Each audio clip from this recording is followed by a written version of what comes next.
लगभग 9-10 दिन हो गए हैं और जब मीडिया में, सोशल मीडिया में पूरा खुलासा हो गया, तथ्य सामने आ गए, तो सरकार को मजबूरन इस परीक्षा को रद्द करना पड़ा। लेकिन सवाल ये उठता है कि पहली बार नहीं हो रहा।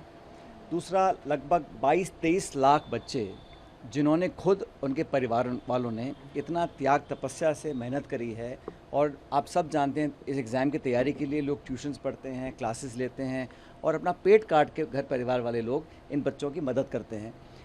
सवाल ये है कि जब पेपर कैंसिल हुआ है तो जिन बच्चों ने ईमानदारी से ऑनेस्टली एग्ज़ाम दिया था उनका क्या हश्र होगा, और इस पूरी व्यवस्था पर सवाल खड़े हो गए हैं। जब नेशनल टेस्टिंग एजेंसी बनी थी तब ये कहा गया था फुल प्रूफ हम इंतज़ाम कर रहे हैं, और एनटीए लगातार एक्सपोज हो रहा है। और ये पहली बार नहीं हुआ, इससे पहले जब लीक हुआ, मेरे ख्याल 2 साल पहले, उसमें जांच बिठाई गई, उस जांच का कोई परिणाम नहीं आया, किसी को दंडित नहीं किया गया, किसी को उदाहरण नहीं बनाया गया।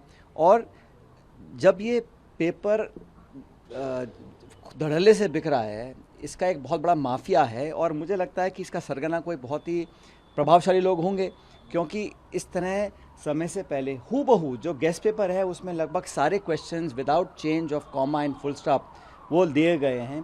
तो ये बहुत बड़ा गिरोह है। अब पेपर बनाने वाले ने, छापने वाले ने, या एग्ज़ाम कराने वाले, कौन लोग जिम्मेदार हैं, इसकी जांच अब सीबीआई करेगी।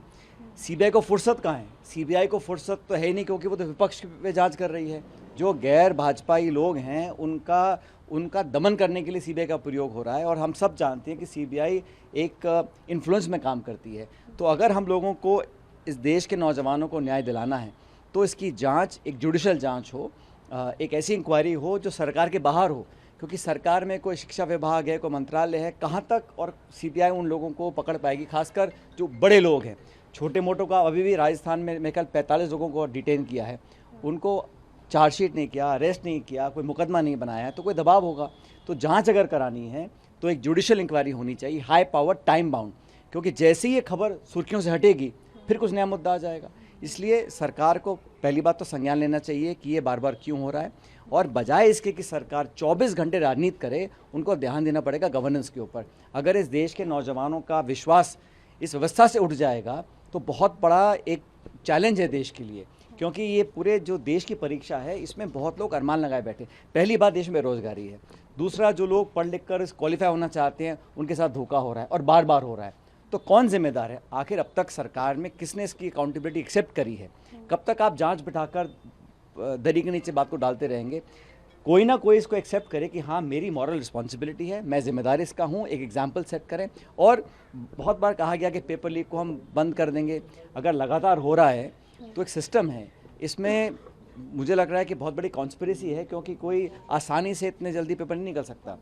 और आज जिस हालात में देश का नौजवान बेरोज़गार भी है, महंगाई की त्रासी से जूझ रहा है, उसके ऊपर इस प्रकार उसके अरमानों पर पानी फेर देना अन्याय है, इस बिल्कुल अनएक्सेप्टेबल है, और सरकार को इसके खिलाफ कुछ ना कुछ करना पड़ेगा ताकि लोगों का विश्वास पुनः स्थापित हो सके।